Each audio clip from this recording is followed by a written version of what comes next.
And this person asks, I would love to hear Len talk about Buddy Rose, Billy Jack Haynes, and Rip Oliver. I guess any of the three. Yeah. Okay, yeah, there's a lot. Well, when I went from into Portland, Oregon, the reason that I got called to go there was Rip Oliver was running things basically. Well, see, Don never really had a designated like booker or boss, but Rip was kind of the guy that ran things for Don. And him and Buddy and different guys would share ideas. But this particular time, it's okay, we're going to hire a booker. And so I'd been working for, I'd booked for Harley Race and Bob Geigel. And they were good friends of Don Owens.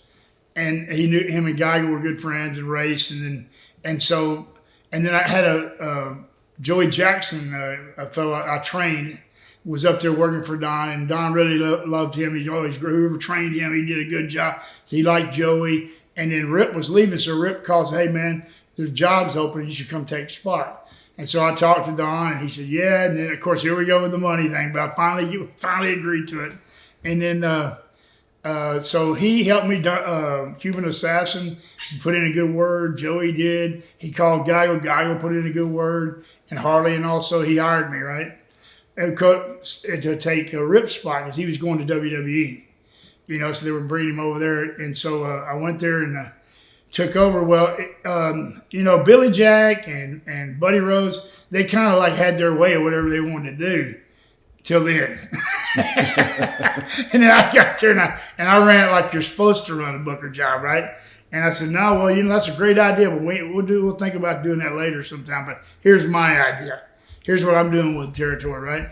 And so there was Rose finally just, you know, he finally just quit, started working independents and different stuff, and for a long time didn't work for us.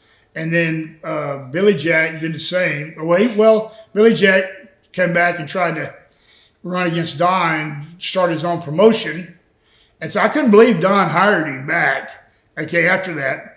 But he did. And so, but then Buddy was, Buddy, man, I'm telling you, you can say what you want to about the guy, but he gets people going and he gets excited, and he's money on that TV. I don't care if he is 500 pounds, he's not shaved. He's still doing one-arm push-ups. You go, what the hell, how'd he do that? You know, and he talks so good, and he's very good, you know, on the stick and on the air. And he came back, and, you know, he's got good ideas too. He's been around a while. And so he helped draw some money. I got along with Buddy okay, but I just said, Buddy was one of those guys you got to watch because you talk to Don when you're not around. You know, you're a boss, so you got to kind of watch what's going on. Billy Jack, he's one of these guys. He was like, you know, you walk in the room, in the dressing room, and say, hey, Billy, how you doing? How you doing, man? Hey, buddy, good to see you. And then the next day you say hi, and he just stares at you like he wants to kill you. You're like, what the hell's wrong with this guy? Like, you never know where he's coming from. You know, and he's got one time we were, me and Piper had the transmission shop.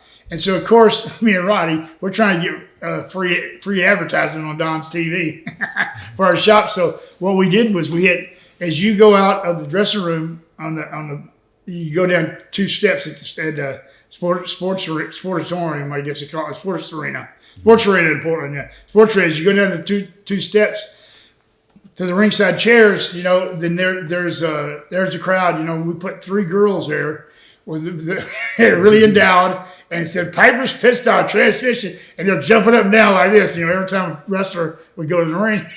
So we're getting free advertisement, right? And so Don didn't care, but all of a sudden Billy Jack sees it, like it's his business. He goes, who the hell are them girls? Who is that? He knows what was going on. He ain't fooling me. And he finally, it made him mad because we're doing that. Like he got offended about it. So they had taken a break, and one of the girls was a camera guy's girlfriend. And so the camera guy came back taking a break, got a bottle of water and stuff, and Billy Jack said, who is it? You know who them girls are today? He goes, yeah, one of them. But I looked over, and Billy Jack slapped the guy plumb down. I think that's bullshit. I said, hey, I had to go break him up. What are you doing? dude, you're going to get us thrown off the air, man. This guy works for Channel 12. You know, stuff like that. You just do some off-the-wall great. Why would you do that to the guy? And why do you even care if we're promoting Piper's Pit Stop? It's not got anything to do. I don't know why. But stuff like that, just crazy stuff sometimes. You know, and I mean, one time I was working with Billy. Never forget this. I'm working with him, right? And he goes, you know, he slams me and he goes to the top rope. And I thought, I don't know where he's going. He went, so I take the slam, and I'm like, usually they say, okay, watch the punch, watch the elbow, or whatever, or move. He slams me. He goes, I look, I don't know where he's at. So I start to get up like this. As I get up, he was coming off with a punch off the top, caught him right, hit him right, knocked his front teeth out. Oh, he rolled over like that when he's sitting up in the corner.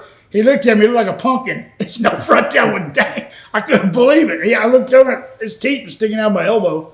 Anyway, yeah, and so he made Don pay for his, but I didn't mean to do it. You know, he thought like I act like I meant to do it. So I didn't mean to do it. You know, and then matter of fact, my arm instead of going to the doctor, I just washed it out with soap in the shower, and then went out drinking that night. And the next day it was unbelievable size. I got staph in there, and all that. I had to go get a bunch of shots. It was crazy. I had to work like that. Man, it was hard. Of course, the next day is a double shot, and I'm like, I got fever, it's so swollen up, and like I had to work like that. But yeah, but Billy was, he was a different kind, man. You never know where he's coming from, you know. And then, but Buddy was just like, Buddy, you just got to watch Buddy because he's liable to have a show, and we get there and he not show up, and like he's somewhere getting buzzed somewhere, right? And you go, where the hell's Rose at, you know? So, you know, but he made most of them. But Buddy was, one time me and Rose and Col DeBeers and Avalanche wrestled with Paul knew. I just got a brand new Nissan Pathfinder. We go to Coos Bay, not Coos Bay, it's Medford. So it's like almost 300 miles home. We're on the way back, okay? And Buddy's sitting back there. DeBeers is drinking beer. He loved beer, so I'm drinking beer. And Avalanche, I think he was too. But Buddy Rose, he's drinking chocolate milk. I mean, that's where he was, right? I'm like a little kid. He's drinking chocolate milk. So him and Avalanche get in an argument.